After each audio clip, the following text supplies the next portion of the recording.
Fabiano this morning. In fact, there's Fabi right there about that. And he said, and maybe this was a bit of a biased comment, because he's like, yeah, Armageddon can be a bit of a crapshoot, feeling that way after his loss to Ali Reza Firouzja, right? But it's true, and I think that, he says really the only thing you can't do in this tournament is lose in Classical. If you lose in Classical, that's when it gets away from you. As long as you can make it to Armageddon, providing, I guess, maybe some consolation to your point that they're heading to the rest day, at least if you lose in Armageddon, you have a little bit of a better feeling than you do if you throw up a donut in Classical. So, anyway, let's talk a little more about this matchup here, David. Fabiano Caruana didn't lose a single game to Magnus Carlsen in Classical in their 2018 World Championship match. Magnus himself has said that he thinks that Fabiano, at his peak, at his best, was maybe his struggles. The players at that level just don't normally have. Grabbed a lot of our attention. So, all right, David, break down the Italian here. The structure is one we see a lot, but what are some of the subtle differences to point out from the main lines? Yeah, so we won't backtrack too far. This was the Italian game. Actually, all the bishops have left the board just over the last few moves, so I'll just recap the last few turns.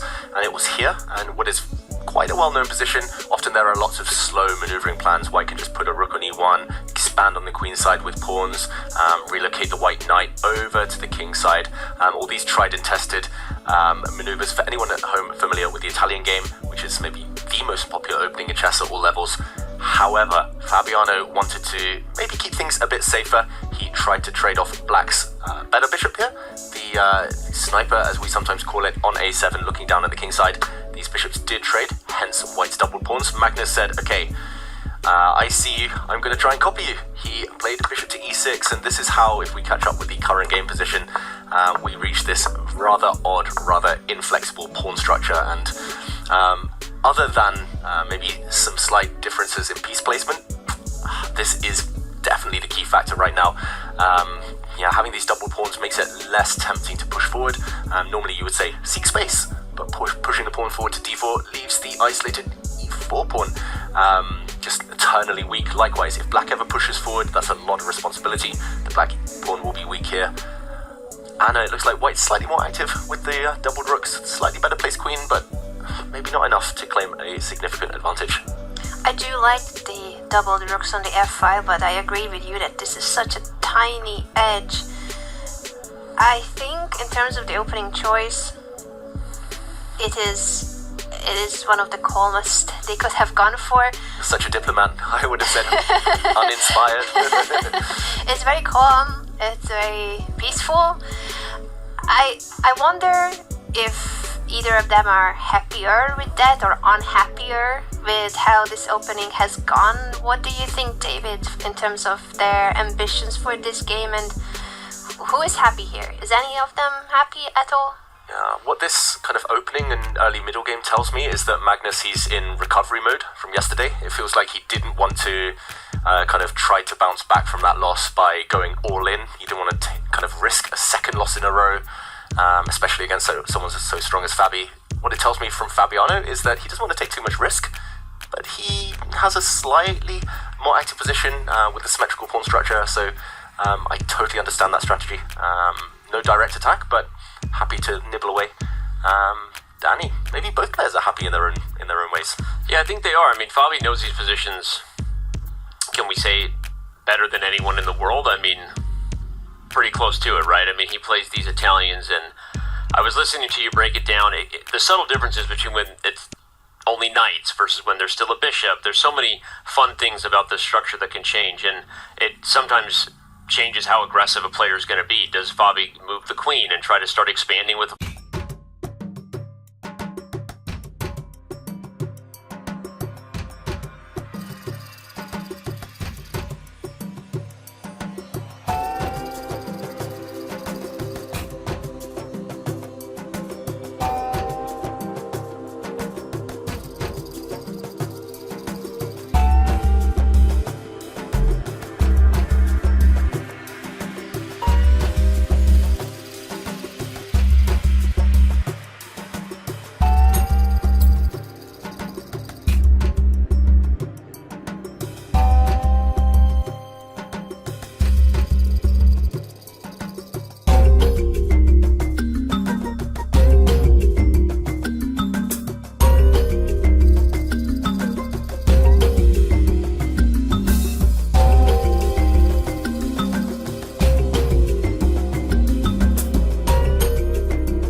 grind a dead-drawn endgame to a win against one of his longest-standing rivals.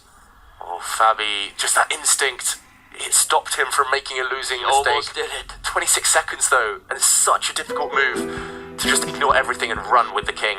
King G1 only move to not lose the game, and he's got 17 seconds to play it. And he finds it. Oh, you found it.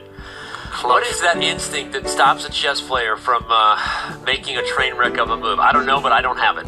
Never did. I don't have it. But he does. So Fabiano is still holding on against Magnus Carlsen. Finds the only move in the position. By the way, Hikaru Nakamura pushing on, gaining time on the clock as well. Still trying to grind out the victory versus Pragg. Shout out to Praggnanandhaa with the defense, by the way. Regardless, he has been losing for a long time. And even if Hikaru gets this one, Pragg made him earn it. Yeah, I thought he had to resign like an hour ago, but he's proving me very wrong that there is a lot to play for, and he's trying his best to defend. This is now after Queen H6 on the Caruana and Carlsen game, still equal, but it's terrifying. terrifying with the It's pawn equal, on but E3. forget you, Engine. I almost dropped a different F word, but that's like, this is so much harder for Fabiano right now than it is for everyone else. He's one move away from that eval bar, giving everybody a heart attack. He probably has to find only moves for the next 50 moves right now, Fabiano. He has to keep checking that black king. The black pawn, though, is so close to touchdown. If you check, the pawn will push. So, like, do you check on the second rank to force that the pawn is one square away from That's promotion? the only move, Anna. Otherwise, And he only has 10 seconds to find that. He didn't. He has to find He it. didn't He play doesn't. it. He he's moved the trying to king. lose. He He's played. getting checkmated. Oh my Fabiano god. Caruana. It's Queen do D6. it. Queen d6 is covered. The square's covered. sorry. Queen D6 is about his gambit. Oh yeah. Don't. No bonus game, but he plays E2. Fabiano resigned. And you hear the Oh Norwegians my god, you hear the live crowds in the room. Fabiano Caruana resigns. Magnus Carlsen wins with the black pieces, getting his first classical victory at Norway Chess in more than 2 years. It's been since 2022 that he won a classical